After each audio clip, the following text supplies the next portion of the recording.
Hey everybody, welcome back to Myst. D-Mark here.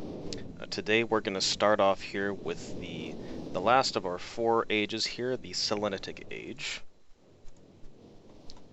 So this is an age that when Idris originally linked into it, it was a very lush, kind of very pleasant place. Lots of trees, grass, lake.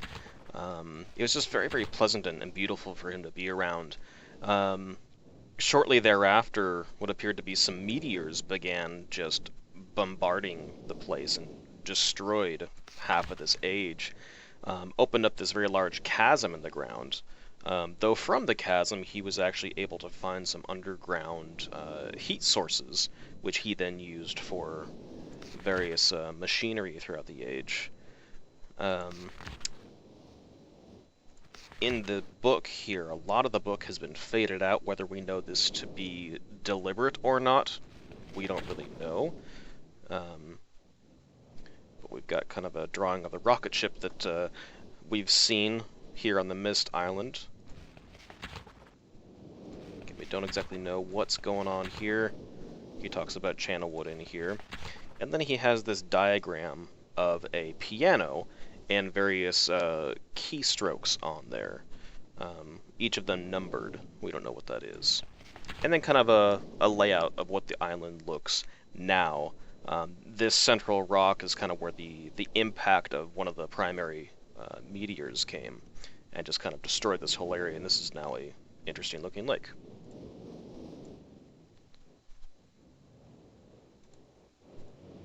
So per usual, let's start off with our tower rotation here. So we want to go to our rocket ship this time. There we go. And let's open up our bookshelf.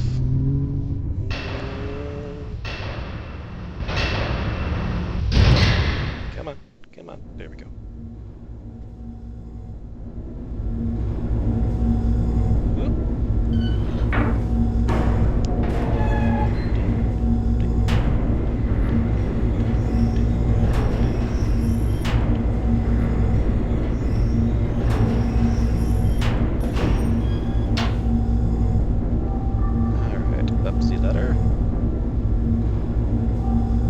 Out to the rocket ship. Oh hey, it's daytime.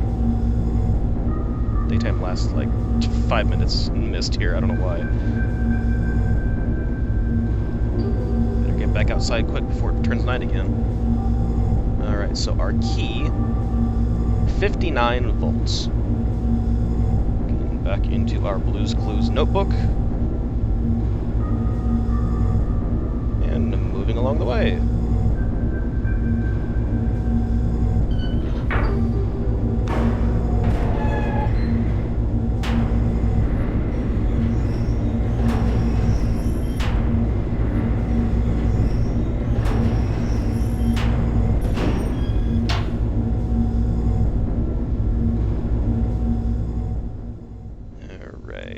Open the door.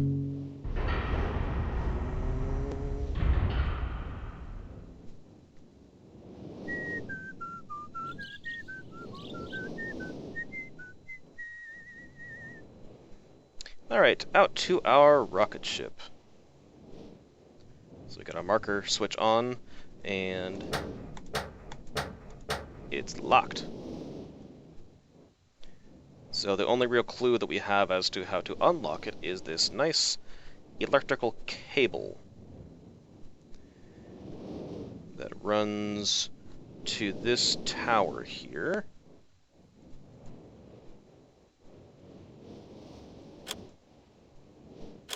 And the switch doesn't really do anything right now.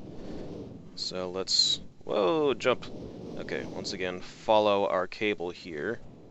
It's kind of interesting because in, again, the original iteration of Myst, you'd never be actually walking down in this area or through these trees because it was all locked off in the node-based system.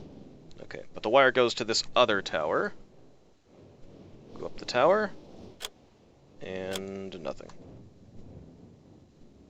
Okay. But the tower goes into this thing, which we can't interact with. But it looks like it's going into this building.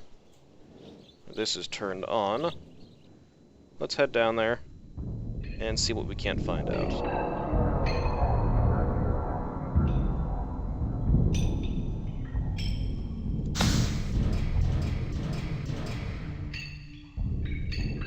Alright. Got some hefty power generators, looks like. Come on, there we go. Okay, so this is our power available. This is the power to the ship. And generator switches. Okay, so this turns on each of the generators. Alright. So we got 10 units of power.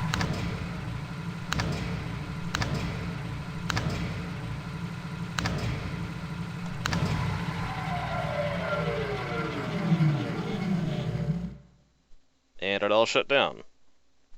So 66 here. We can keep climbing up all the way to 99. But the ship itself has no power. So let's come here. Turn these off. Maybe we can start it up again. But we can't. So we have at this point overloaded the ship. And we need to go reset it. So that's kind of the purpose of those little towers that we saw. Come on. There we go. So these guys act as breaker switches. There we go. So that kind of flips our breaker back to normal. Come on, through the trees. Can't go that way. Let's go this way. Woo! Back down.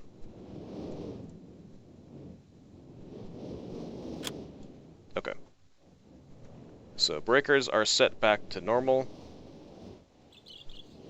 Let's head back there.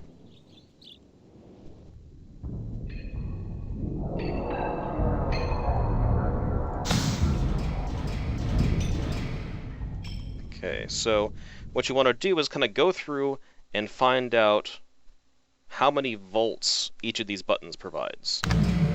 So 1 is 10, 1, 7, 2, 8, 22, 16, 19, 5, and 9. So, based on that, the clue that we got in the rotation tower is that we need to provide the ship, presumably, 59 volts. Now, there's many different combinations of these buttons. Well, maybe not many, but there's a few combinations of these buttons that actually do that. Simplest that I know of is this here.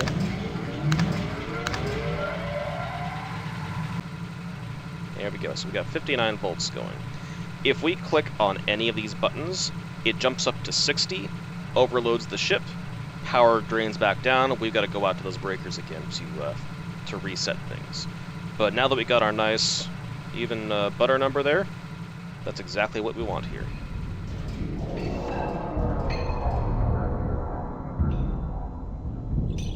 Alright, back out to our ship.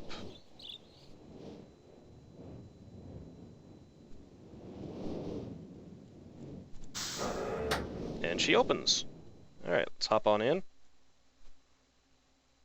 Okay. We got this little viewing portal. And this down here, what is this?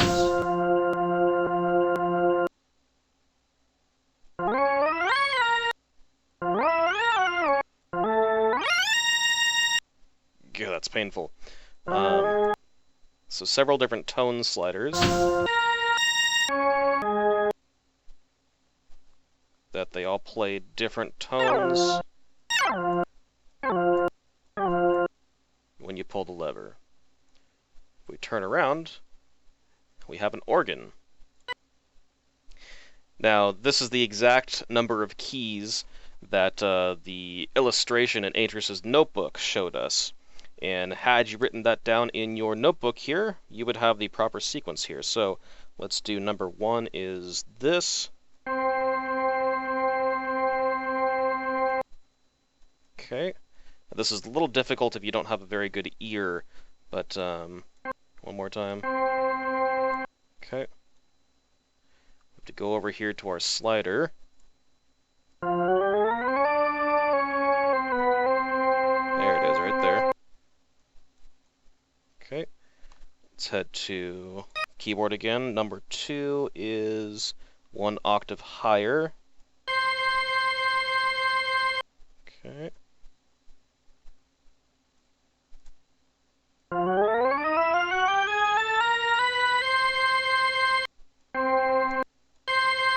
Yep, that's good.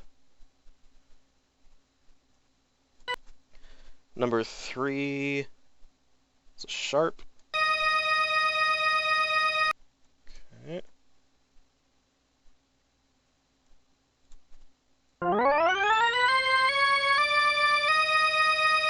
Right there. It also kind of helps if you know kind of where the keys are relative to the previous one, whether you need to go up or down, so that's handy. Alright, number 4 is right here. Okay.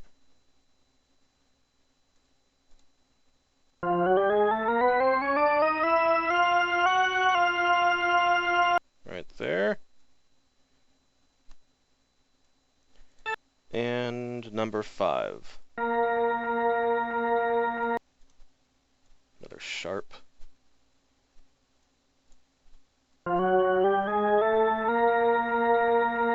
Right there.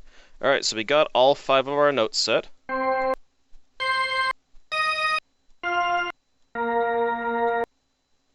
Pull the lever.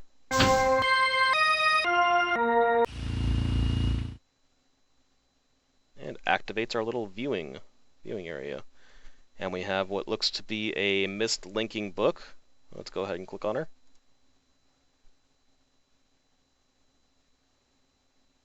So a bit of a different view for our entrance into our new Selenitic Age.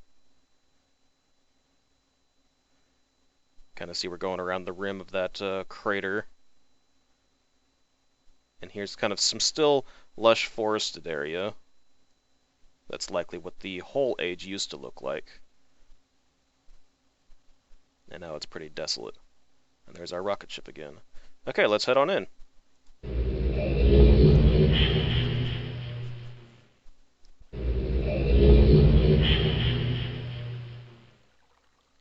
Alright, so we've linked out to another rocket ship. These controls no longer work, nor does this display. Does the piano? Or the organ? No, it's dead too. Okay, so we're out. So the thing about this age, as evidenced by the intro puzzle of actually activating the rocket ship, the musical notes that is, this entire age is very sound-based. Our very first puzzle that we come across is this.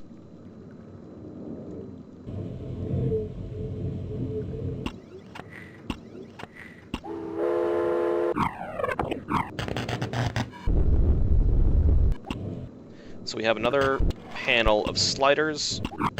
Each setting does a different sound effect of sorts, and then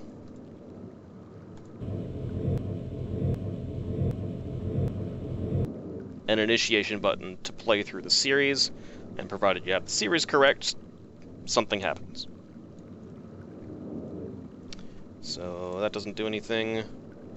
Door here is locked, so likely once we figure this out, the door will open up. So right now, we just want to start out by kind of exploring this age. I'm going to head over this way first.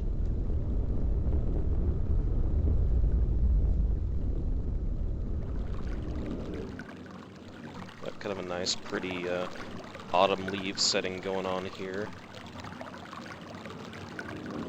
They're all falling, but not actually landing on the ground. That has to be the most convenient season in the world.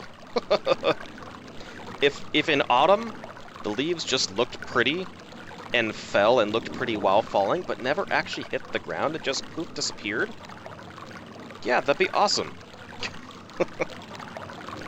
Anyway, so here we are in our new location.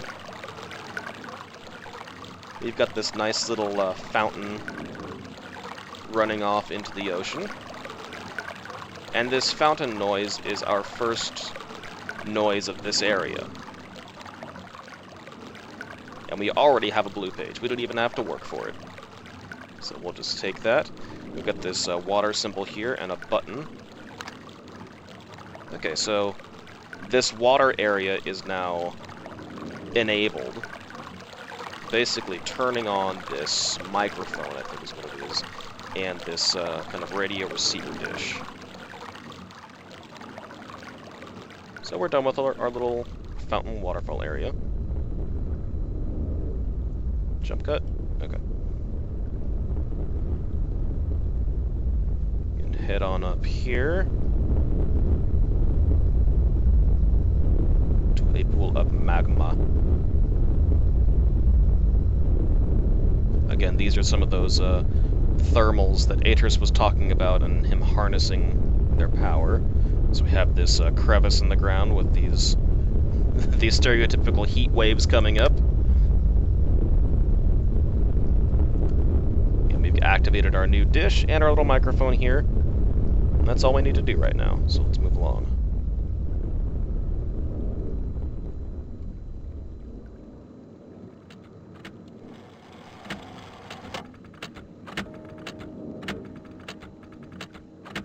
Okay, we have another Myst clock. This one, in this case, is broken a bit. Our puzzle here, however, is not to fix it. We just want to, again, turn on the mechanics to make the sound transmit. Let's head over this way.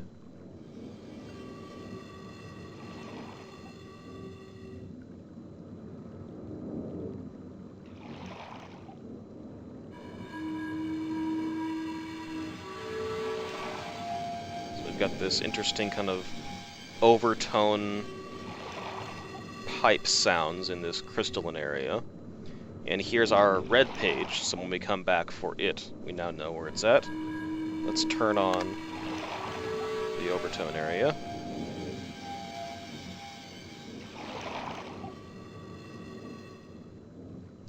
And again, here's that big crater that you saw on the map, the center being the meteor itself, presumably, with big old radio tower up there.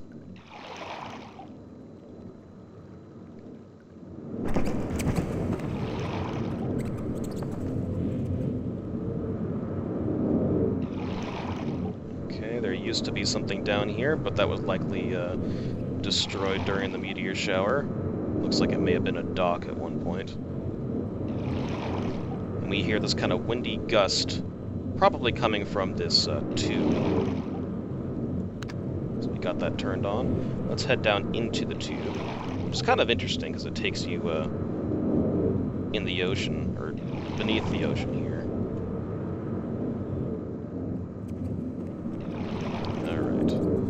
Now you're in the dark. Again, you can turn on the flashlight here. iPads. This and turn on the lights. Even still, it's a tad dark. One batty, two batty. Ah. We have another switch that just toggles what you did on and off.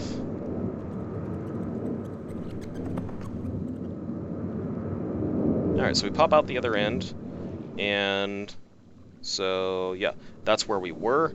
Went underground, or underwater, I should say, and popped out here, and now we are on the center meteor. We've got this.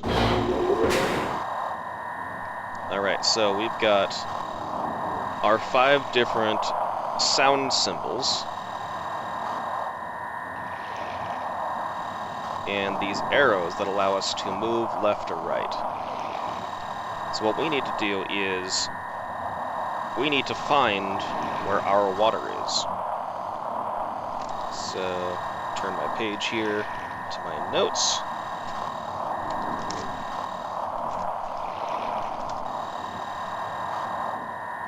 Just keep on scrolling. skip back here real quick. So you can hear right around this location is where that kind of windy, gusty sound was coming from. We want this to be the water. And again, these sounds would not be transmitting. Oh.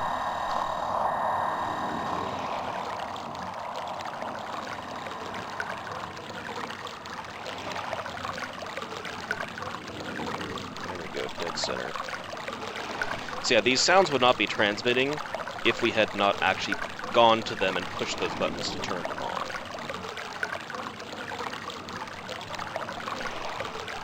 Alright, so we've got that one set. Let's go on to our kind of magma pool.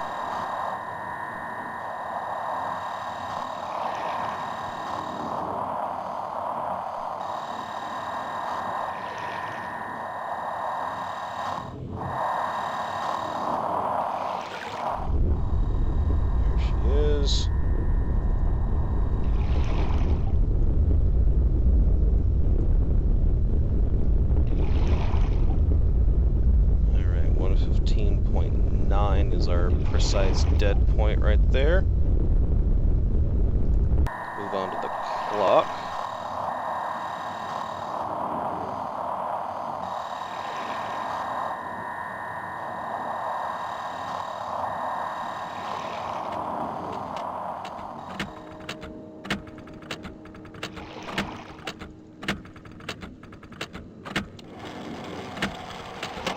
That's 52 even.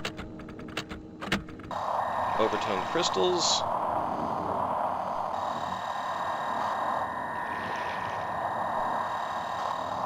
I can never remember if I actually can loop around from top to bottom. I don't know. I'm just gonna go this way.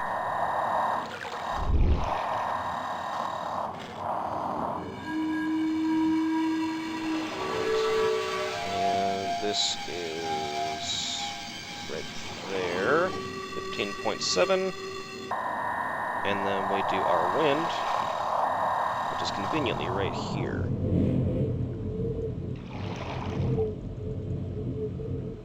Okay. So we have all of these set properly. Now once we have those set, we can hit our little button down here.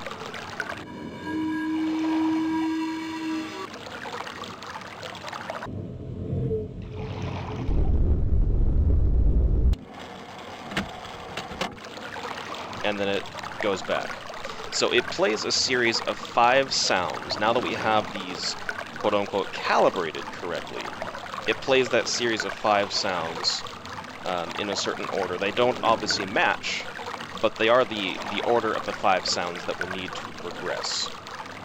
So, again, you write down those sounds, which in this case were the kind of crystal overtone noises, the water fountain, the wind gust coming from the pipe over here that we're just about to go to, the kind of magma crevice area, and then the broken clock. So that's all 5 and in that order. Alright, so we pop out here again. Let's head back to our first original puzzle.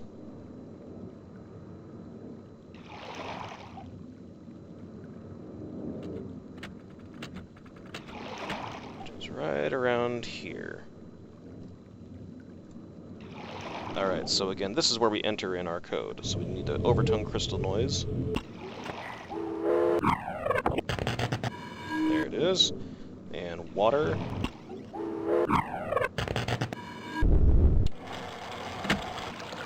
There's our water. We need wind. Okay, it's already at wind. Magma. Is, and then the clock. There's the broken clock. Okay. Got our sequence set properly, hit our button.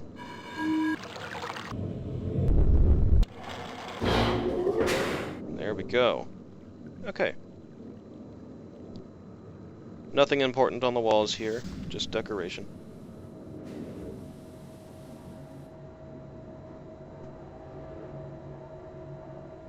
Head down to this underground chamber.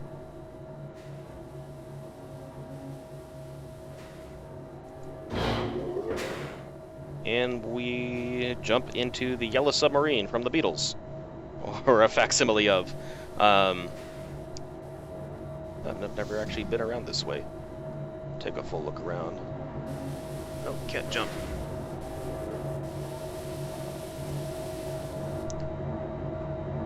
But yeah, it's an interesting little pod vehicle here.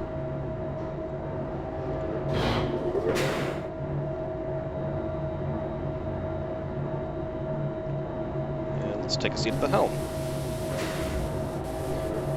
So, if any of you have actually played Myst before and successfully beaten this age, you're probably having some PTSD flashbacks here and groans and face palms thinking about what is to come. Let's just get to it, though. So we have some very limited controls here. We've got forward, backtrack, left, right, and a compass that indicates our direction. And this button that doesn't really do anything right now. So what we want to do is press forward.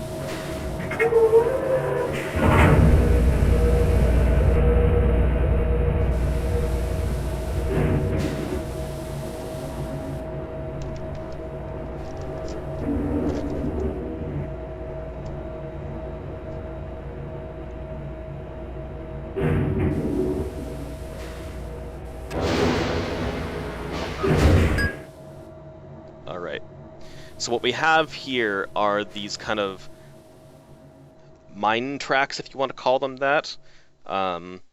This rail system that this funky yellow submarine gets to travel across. The only thing is that just about every intersection you look at looks identical, and you can kind of harken this back to the days of old text-based adventure games where you're moving in north, south, east, west directions, only this is 8 directions, 8 compass rose directions, and you have to literally map out where it is that you're going. So if you come to one of these places that has the red door, you can't go forward. But you see turning left and right changes our compass rose to indicate where we're at. And this little thing plays a certain chime depending on the type of location that we're at. I don't know what the single ding means, and admittedly, the several noises that it makes through the course of this, I don't know what each of them means either. But they're supposed to indicate something, I just don't know what it is. Anyway, I'm not going to show you guys the entirety of this, because that would just take too long. Instead, I'm just going to take the correct path to get through this.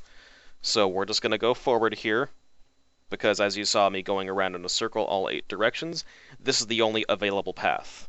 And so, writing that down on your paper in map form, you have to make this kind of compass rose in each of these intersections that we go to, indicating none of the other spots were available, but north.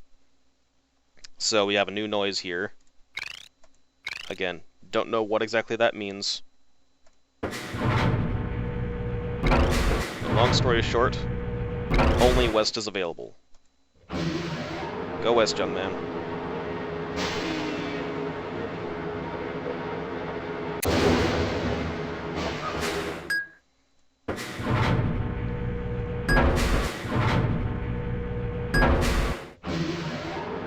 North. So some of these intersections that you get to, like the one that we're coming to right now, have multiple available routes. I can go north, or I can go east. If I go north, it brings me to a junction where no path is available but south. In other words, bringing me right back to this same node that I was at. But you wouldn't know that until you actually go and travel to that location to find it out. So some of these have, again, multiple different paths, and those multiple different paths that you take can lead to multiple different junctions, all of which can end up in a dead end. And you have to backtrack and find where you were in order to find your way to the correct place.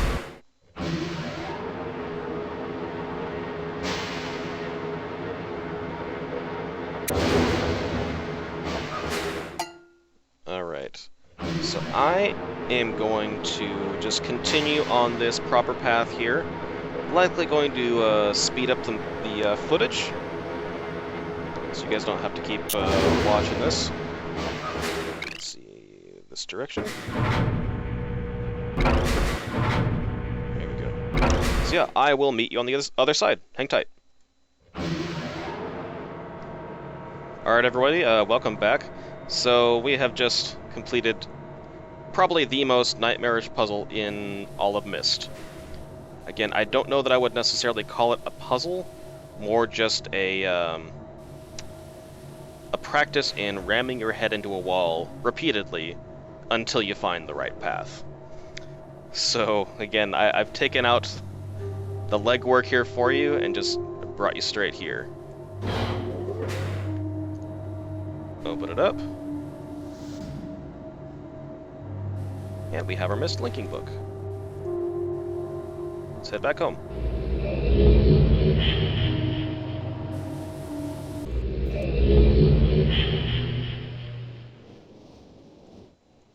Alright, so we got a blue page. We're starting off with Akinar here.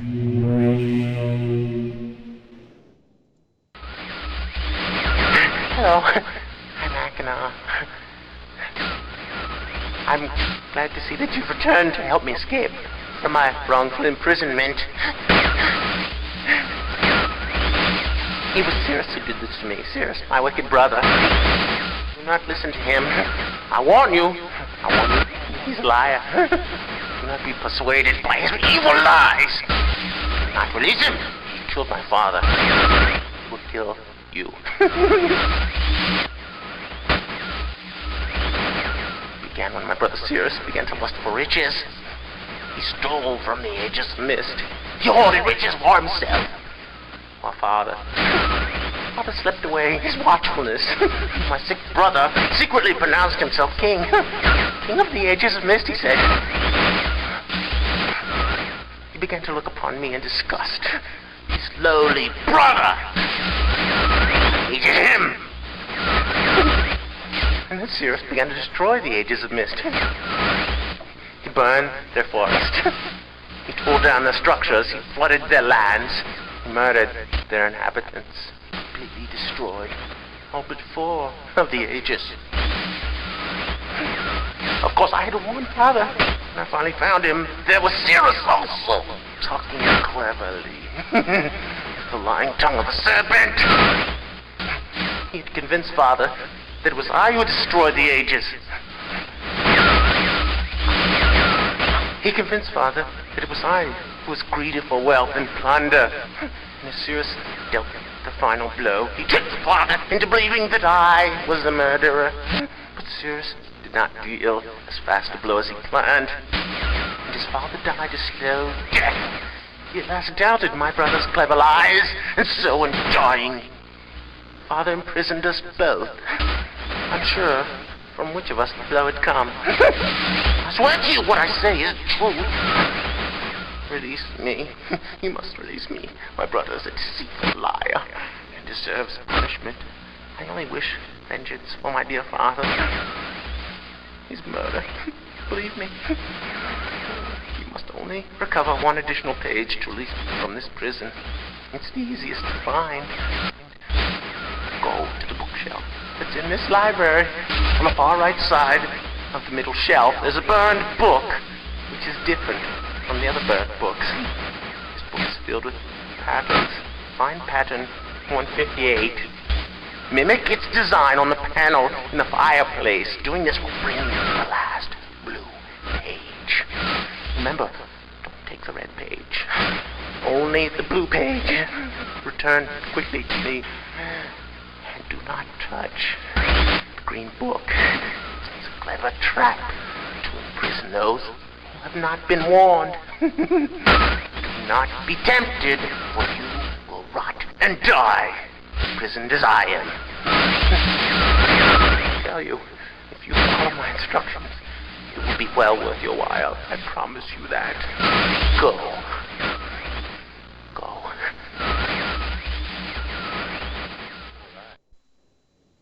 Alright, so probably the most clear image that we've had of Akinar thus far. Same old ramblings. He's not guilty. His brother is. Brother killed his father. Yada yada yada. Get me one last page.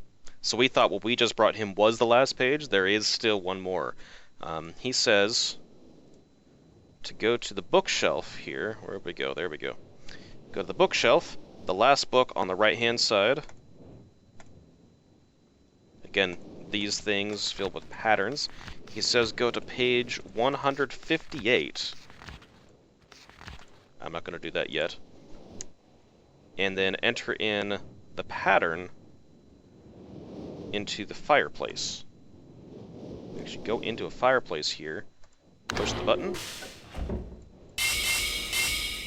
We have this little wall that we can kind of do patterns on. We didn't do a correct pattern, obviously, and it just raised up and allows us to go right back out. So we're not going to do pattern 158 just yet. We're actually going to... Oh hey, what do you know? It's almost nighttime again. Go figure. We're going to head back here one more time to the Selenitic Age, because we want to retrieve the red page. See you there.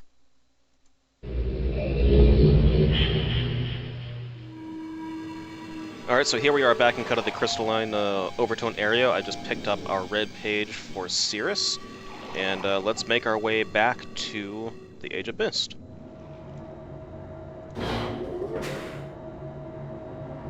Oh yeah, if you hadn't gathered, we have to do this again to get back home. Alright, be right back, guys.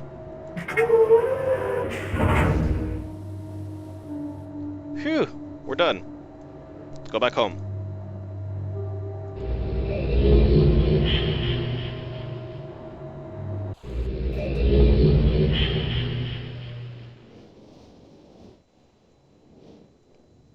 Alright, Sirrus, here we go.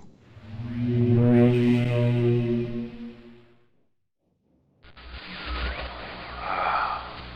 finally returned.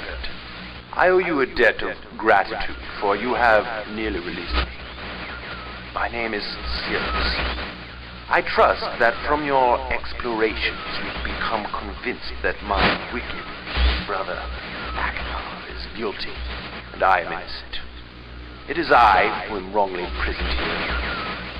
Imprisoned by my father. I don't know who you are, or how you came to this island, but I assume you must at least know something of the books. It was father who was a master of the books. He wrote hundreds of them, all describing and linking to the fantastic places and ages which he had discovered. The room in which you now stand was our father's library.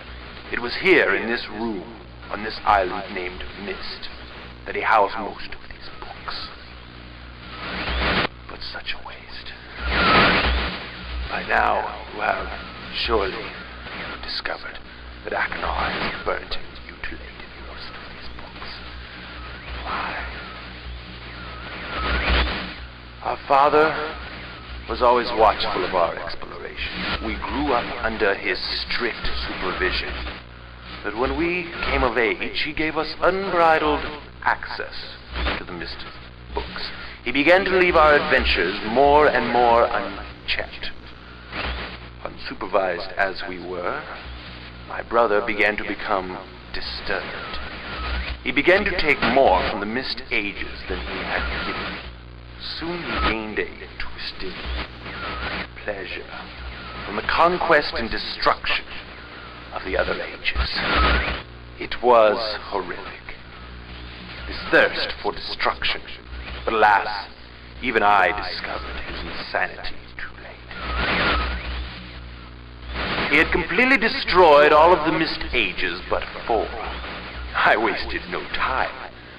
In warning my father, I thought he would recognize Aknar's guilt. But in a fit of rage, he imprisoned both my brother and myself within the pages of these books, designed to hold us until he could judge which of us was guilty. To discover the truth, our father embarked on one final journey. However, he has never returned. I can only assume that he perished along the way, leaving me, an innocent victim, trapped forever. But now, you are here to release me. Listen carefully. You must find one more page and I will be forever free. There is a book on the shelves in this library which is mostly burned but has a few pages still intact. It is the last book on the middle shelf. Find it. This book is filled with a variety of patterns. Find pattern 158 and recreate it on the door of the fireplace. This will bring you to the last red page. Bring that page to me, and I will finally be released, and able to reward you, of course. Ignore the blue page. That page finishes my brother's book. It chills me to even think what would happen if you were to release him. There is another warning. Where the red and blue pages reside, also resides a green book. If you touch the green book, you also will be imprisoned forever. Our father gave us this same warning long ago. I suggest you follow his advice. Go now. Soon we will meet face to face. Alright, so, again, our most clear message from Sirrus here. Once again, same ramblings about his brother being the bad guy, he being the innocent one. Tells us yet again of one more page that we need to provide him, and he will be forever free and in our debt, etc., etc. He also kind of goes on to speak a little bit about the ages themselves. Apparently there's, again, this quote-unquote art to writing these books, and if written in the proper fashion, will then link the holder or the user to these various fantastical ages. Again, that's what most of these were at one point, and only those ones that we've seen remain. So, that concludes this thrilling episode of Underground Maze Jockey. No, but yeah, we are gonna call this episode right here, and come next episode, conclude Myst. Alright guys, thank you as always very much for watching. Stay tuned to next time, and again, take a look at the Hardcore Casual Gamer website, link in the description, and until next time, take it easy guys. Bye.